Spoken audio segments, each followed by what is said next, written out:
And that higher perspective helped me understand that in the end, this resentment, as justified as it is, it's not something that I wanted to be 60, 70, 80 years old and still carry with me and still have it control my emotions and my relationships and my reactions and ruin essentially my life. It ruined my past and now it's going to ruin my future. But I always thought of it kind of like if I were to cross over, die, and in 100 years' time, 5 years' time, once I'm gone, I look back at my life from that place, from that perspective, which means I have no ego, I have no human attachments, material attachments, all that sort of stuff. What really mattered? And so to me, forgiveness was the idea essentially where they weren't even a thought. They weren't even there.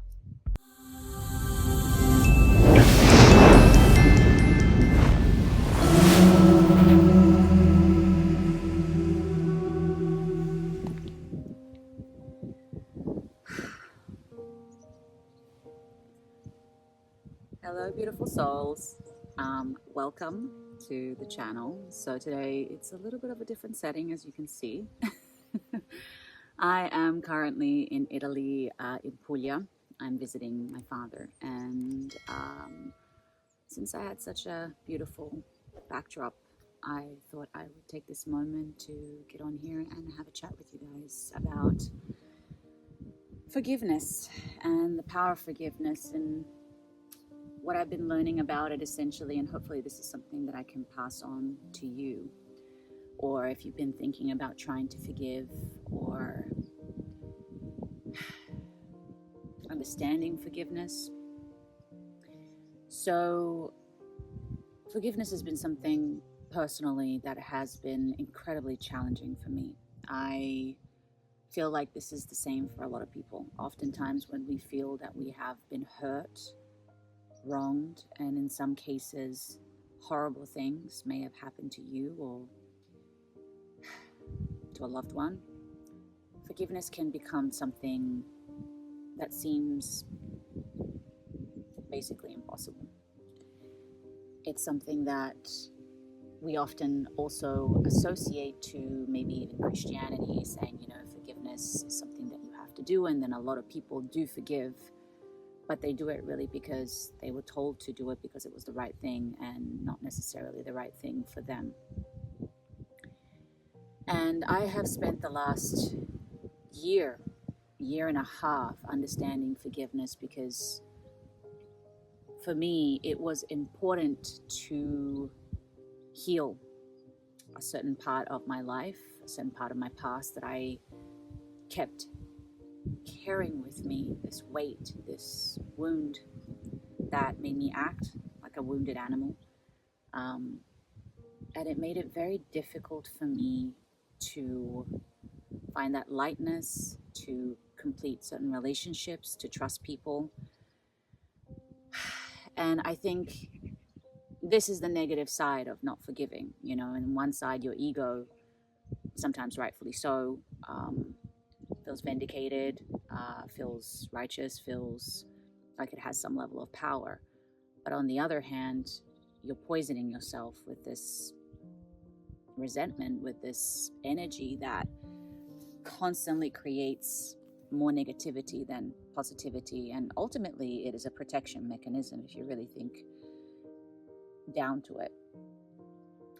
But for me, one of the things that I understood was that unless I could heal that part of my past, and it may or may not include forgiveness, I don't feel like I could move on. I felt like it was like this thing, this wall, this invisible anchor that weighed 1 trillion ton. And every time I tried to take a step forward, I would just fall flat on my I would fall flat on my face and I would just go nowhere.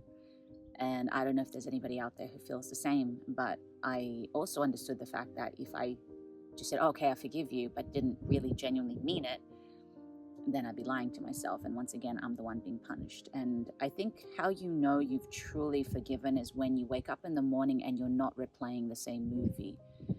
When I had that resentment, I would play these movies in my head from the past. I would try to, I don't know, sometimes I would change it, or I would create something that could happen in the future, and I would say all these things and I would do all these things that really just never happened. It was just the energy manifesting itself or trying to resolve itself in my mind. And I realized this year when I decided to do the forgiveness, I obviously wanted to be genuine. I wasn't going to force it upon myself, but I also understood that it was nothing to do with the other person or the people. It had everything to do with my inner child and with myself. I needed to be free. I wanted to be free. I want to move on. I want to be able to wake up in the morning and not think about what had happened or hating this person because of what they did, even though they might not even be much in my life. And that's the problem. It's like that resentment, that anger.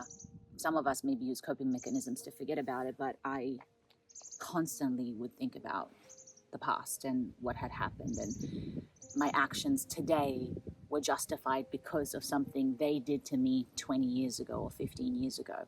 And like I said, I understand there's a lot of you out there who have experienced extreme trauma. And it's easier said than done. And it is in a way justified, but they could still control you. That's the way I was looking at it. It's like this person who doesn't even really have much of an impact in my life anymore still has an impact in my life right now.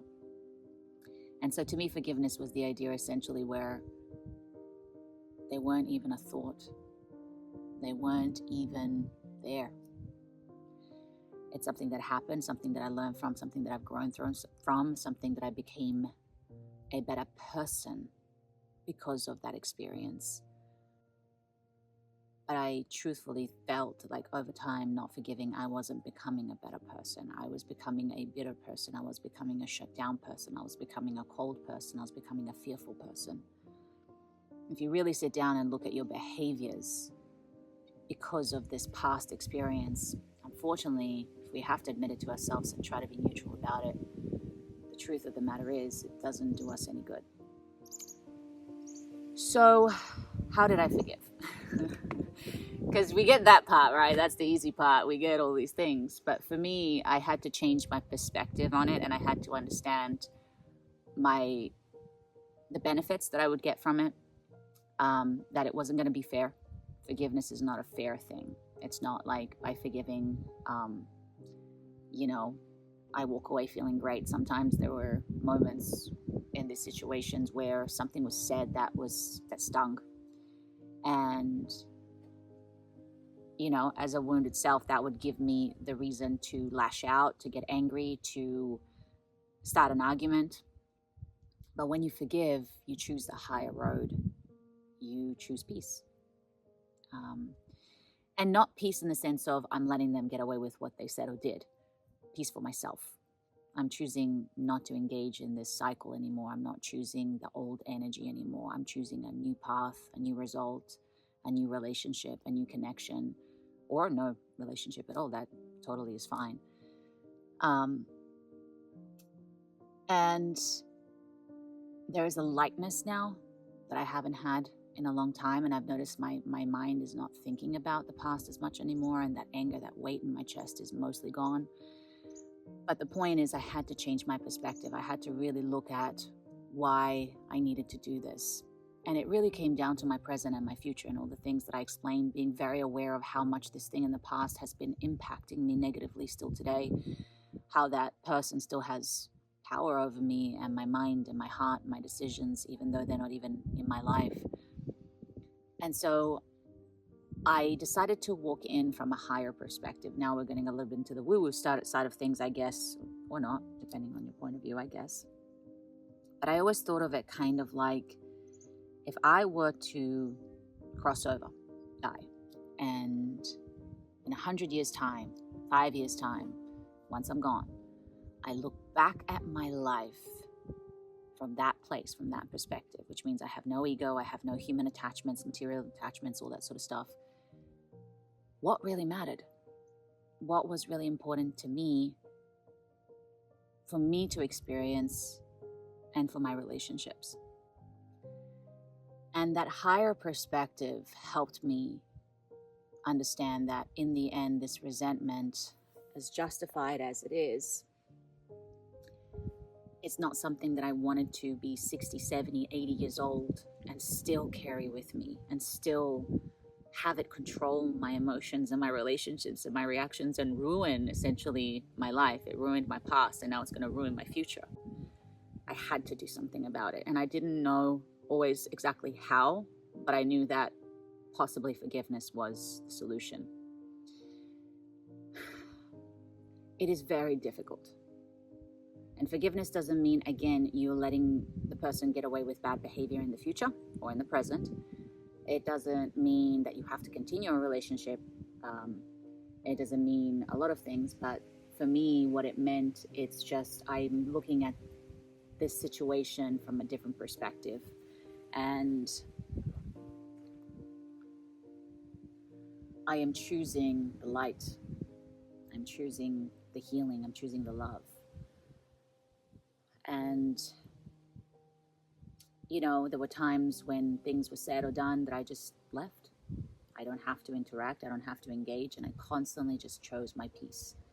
In every situation, if conversations started to get a little heated, I would just get up and leave, gently excuse myself. I constantly just chose peace. And it was, in the end, a peaceful experience. Does it always work out that way? Of course not. But if I didn't make those choices, I think it would have been a lot worse. A lot worse. So I don't know where I'm going with this, but I think the point that I'm trying to make is that I consciously made a decision every single day to feel that higher self, that higher energy, that light from above, that higher consciousness that can see beyond the ego, the physical attachments, the moment, the past, and that sees the bigger picture. And I would sit there for a second and I would visualize this light coming from above and enter my body and have that energetic elevation. And I would walk into the room with that perspective. So just as before I was walking in as the wounded animal, I would walk in now as the healer, as the higher self. And there were moments, of course, that, you can't hold that for 3, 6, 7 hours. Sometimes you can, sometimes you can't, depending on the day that you're having. But it really helped a lot. And anytime that I felt myself slipping back into the wounded animal version of myself, I would take a breath and visualize that light coming back in, that higher perspective, reconnect to that higher mind, and remember why I'm here, remember what I'm looking, remember what I'm trying to find. And it wasn't perfect, but it was a million times better than it would have been before. And so this was the practice that I did. I don't know if this is going to help somebody out there. I don't know if this is going to be a solution for somebody out there. But I can tell you it's a tool and it's a practice that definitely helped me. And another reason why I also decided to forgive is because I truly believe that we create our future, we manifest through our own energy. And the resentment is a blocker of love. And I've been wanting to create abundance in my life, real abundance on all levels. And I realized that my heart was blocked because of this wound that I've been carrying. So there was a very selfish reason behind the forgiveness, ironically. And ironically, when I decided to forgive, huge amounts of abundance had unlocked for me. And I'm literally talking even financially. It was quite a shock because it was a surprise. But I didn't think it was a coincidence. And I'm very, very, very excited to see what my future holds because of this decision to continue to choose the light, to choose the healing, to choose the connection, to choose the love. I can tell you that the peace and the stillness and the lightness in my heart is worth it. And the rewards are simple because you start loving yourself more and you start creating more love and peace within you. You naturally will create more love and peace outside of you. And like I said, it isn't fair, but it will be right over time because you're making the right choices for you.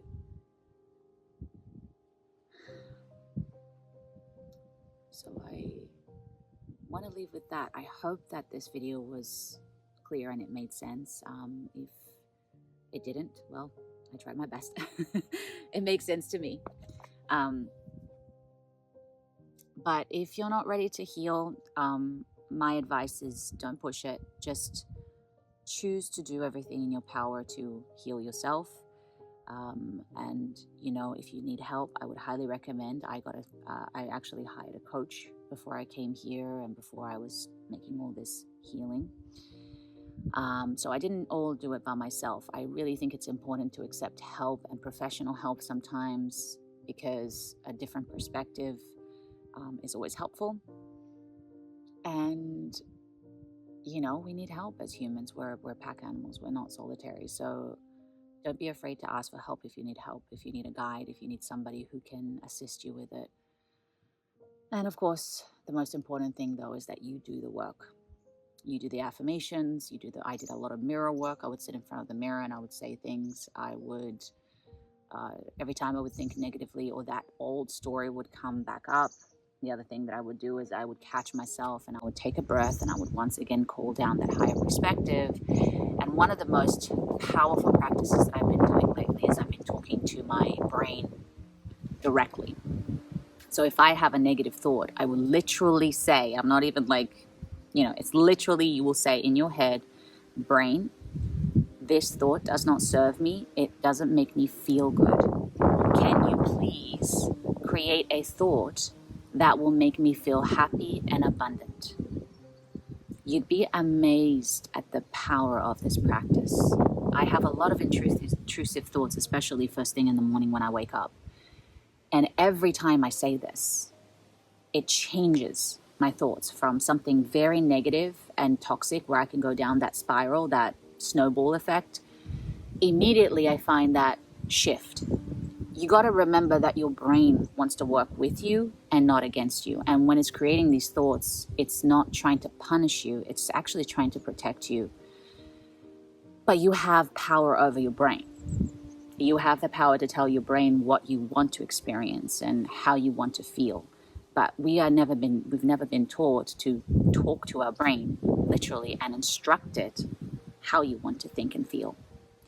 So that's a little challenge for you guys. I invite you to maybe take that time and notice whenever you have a negative thought, to take that moment, call down that white light, and literally speak to your brain and say, hey, brain, thank you so much for sharing this thought. I don't like it, how it makes me feel. I think it's very negative. Can you please make me feel something that elevates my energy or makes me feel at peace or brings me calmness and soothes my nervous system? Like, you've got to be very specific about how you want to feel and even maybe what you want to think. But mostly I think how you want to feel seems to work the strongest. Not so much telling it I want to think about puppies. It's more like I want to feel at peace and relax, and I want my nervous system to calm down. I have noticed that to be the most powerful practice that I've been doing to date. Yeah. So if there is anybody out there who's struggling with forgiveness, just so you know, you're not alone. And again, please don't force it, because it's self-abuse if you force forgiveness when you're not ready. But find a reason behind it. Find a reason behind it that makes sense. That it's really, in the end, about healing you. To give you that peace, to give you that better life, better experience, better relationships. Because when you benefit, thank you guys so much for hanging out with me. Something a little bit different from my channel, but I hope you guys enjoyed it. I am super excited for what's to come. And above everything else, I have a little announcement. I just remembered. So guys, guess what? I have my own app. It's called the Meditation Channel app. On this app, you have all new meditations, old meditations, meditation challenges. On top of that, you have courses, audio courses, video courses. I will be doing lives on there once I have a number of people who have joined it. And the best part, guys, it's free. You can also join the monthly membership, which is only $16.99, I believe, a month. But you also have a 7-day weeks free trial. And you can also just download the app and use the free version so you don't have to pay anything. So if you guys love my meditations, love my work, love my channel, I put a lot of work into this and I'm so proud, so excited, and I'm just happy to be able to share this with you guys because we're up leveling. We're going to the next level here at the meditation channel. And I am going to be expanding on the app as well. So there's going to be so much more. You also have meditation streaks. So your 7-day streak, your 30-day streak, little goals and little things like that. So it keeps track of everything. Anyway, the point is go and check out the app. It's super easy. I'll put a link below for you so you can download it. And hit me up and just let me know what you think. And if you have any suggestions of content or specific videos that you would like me to do, I always read your comments, guys. So just let me know. Yeah. Okay. I'm going to go. By the way, just have a look at this. Yeah. Not a bad view, you guys. All right. Sending you so much love and have a magical day.